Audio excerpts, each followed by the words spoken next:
institutions of higher education have played a pivotal role in shaping South Africa's democracy. A former Vice-Chancellor of Wits University, Professor Adam Habib, has described 30 years of South African democracy as a mixed bag for South Africa's higher education sector. Now, the sector has seen its share of challenges and successes as well.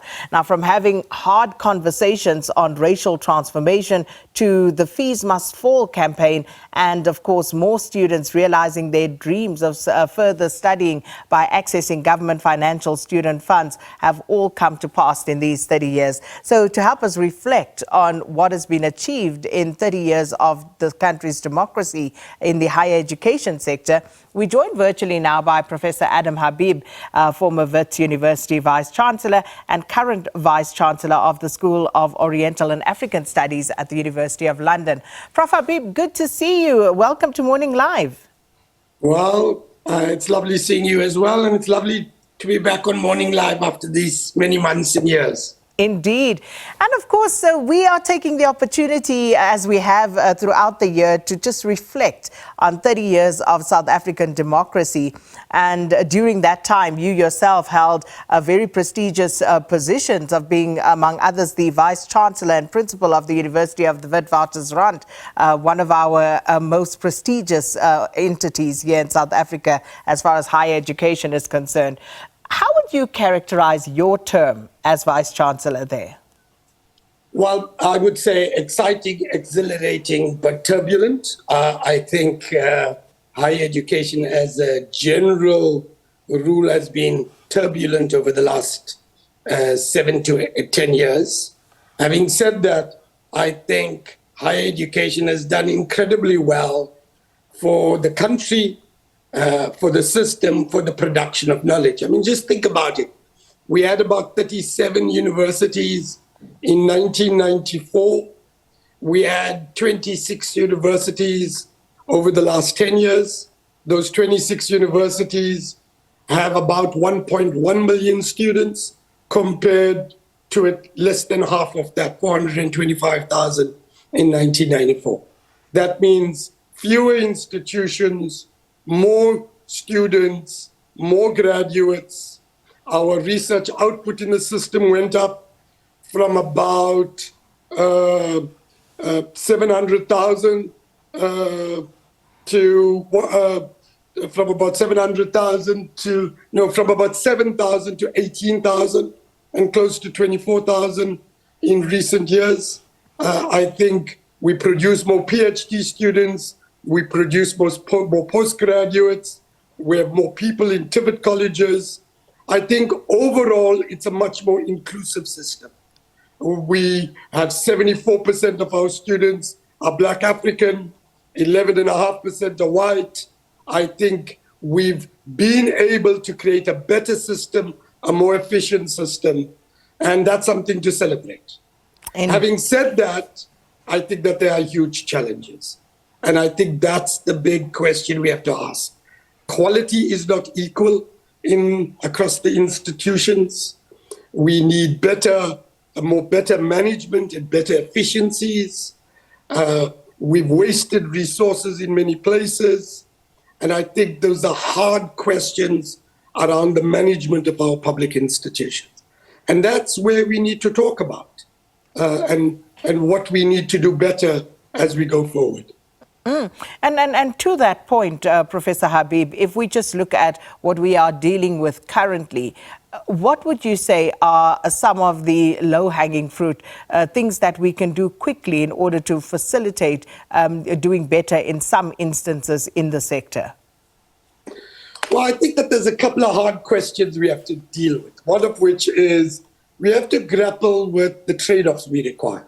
So let me say, if there's about 4 or 5 lessons I've learned from Wits. One is leadership matters. Some institutions work and some institutions don't work. And the singular lesson from the institutions that work is when leadership takes charge, they deal with the problems in a practical way, in a pragmatic way, but with a commitment to social justice. Knowing what we need to achieve, focusing on what we need to achieve, and honing in on that. So it seems to me that that's the first thing. Leadership requires what I call a radical pragmatism. Radical because you must be focused on your goal. What is the purpose of the institution? In higher education, that's research, that's public conversation. But at the same time, you need to be pragmatic. You need to deal with the violence that afflicts the system. Let's not lie to ourselves. We have had many people engage in protest in higher education. They demand free education, and then they burn buildings. You can't have a situation where we allow buildings to be burned, or the rights of others to be abrogated, or violence to be perpetrated, and no action to be taken. That's something that we've got to deal with in a decisive way. Stewardship matters in boards and councils. Who we appoint to boards and councils matter. And we don't take that seriously enough. Too many council members are interfering in procurement in many, many universities. That's just unacceptable behavior. That's frankly corrupt. Why are we allowing that? When we have a portfolio committee in Parliament, do they have the skills to understand what higher education is about? Do they understand the skills required for teaching and learning, or the responsibilities involved in managing universities? Do they understand what research involves? Or do they start interfering in matters that they just have no idea about?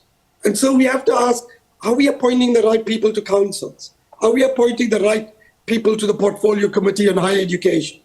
Those are serious questions we need to be asking. Most importantly, I think we should be asking is how do we make sure we appoint appropriately qualified people? Should we be more inclusive? The answer is yes. We need more students of a diversity of backgrounds. There's no question about it. We need more staff of a diversity of backgrounds. There's no question about it. But we have to take appointments seriously. People must have the criteria to do the job. They cannot not be capable of doing the job.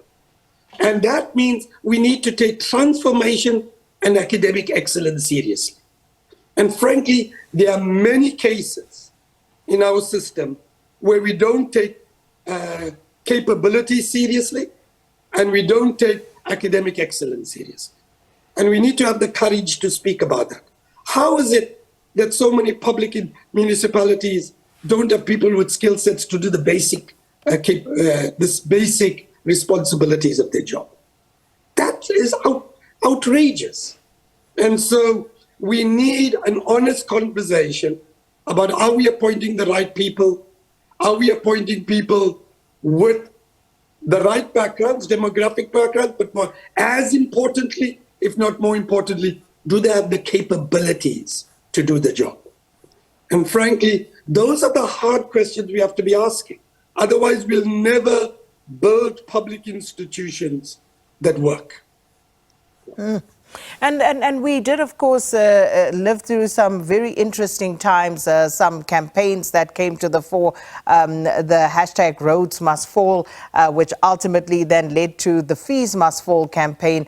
And that happened during your tenure as the Vice-Chancellor of Wits University. And I still remember very vividly those images of you sitting there on the floor, engaging students there.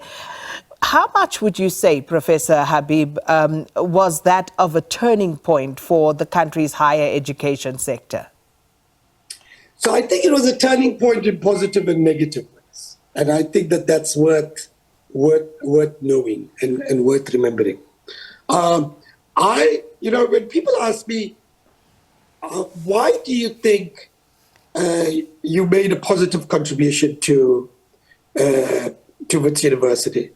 I asked them to say, look in Johannesburg, look in Gauteng, Wits, perhaps Pretoria and the University of Johannesburg are one of the few public institutions that work.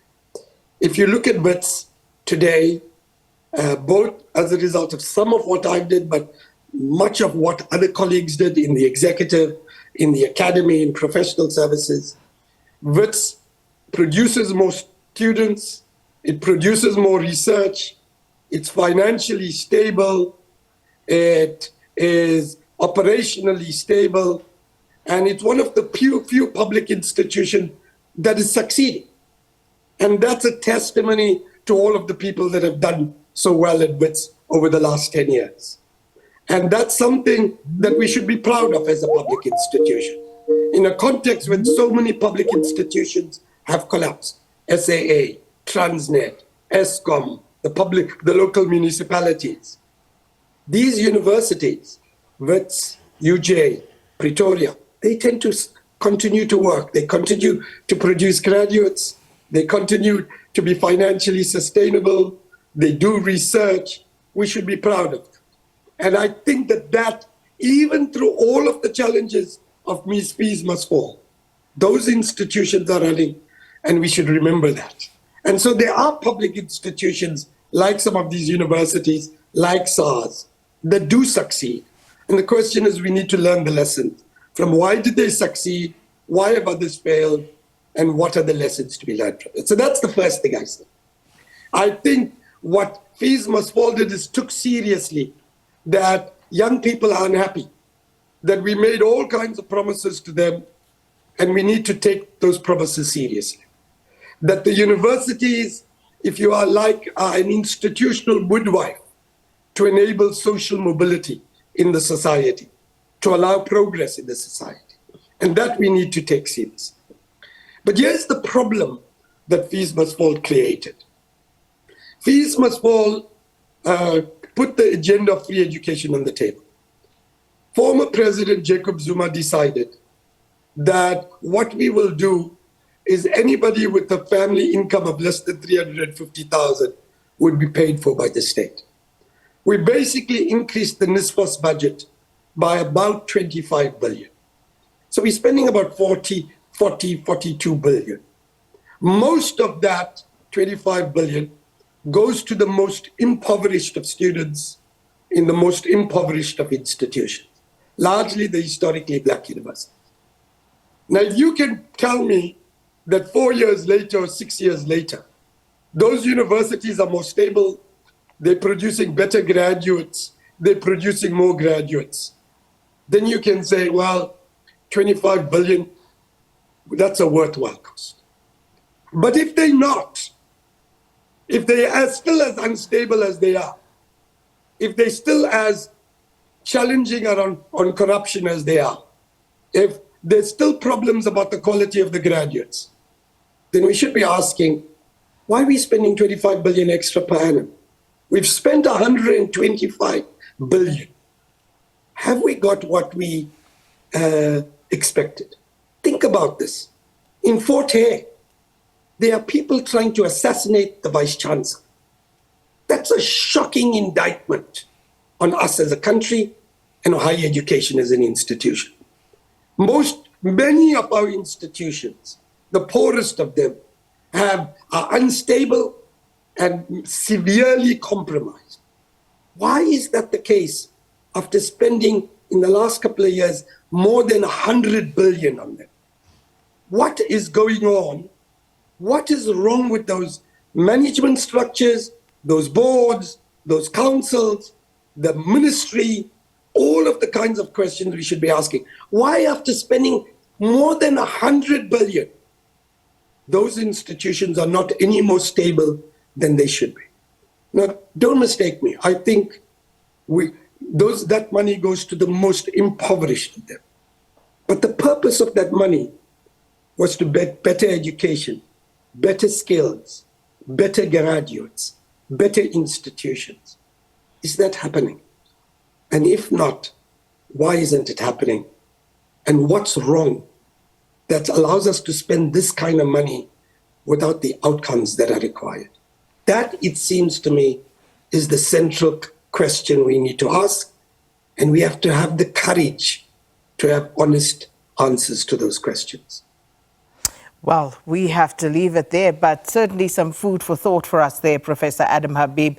Thank you so much for your time this morning. Professor Adam Habib is a former Wits University Vice-Chancellor and Principal, and is also currently the Vice-Chancellor of the School of Oriental and African Studies at the University of London. And yeah, some very very important questions there for us to ponder upon, and not just ponder, but try to answer as well.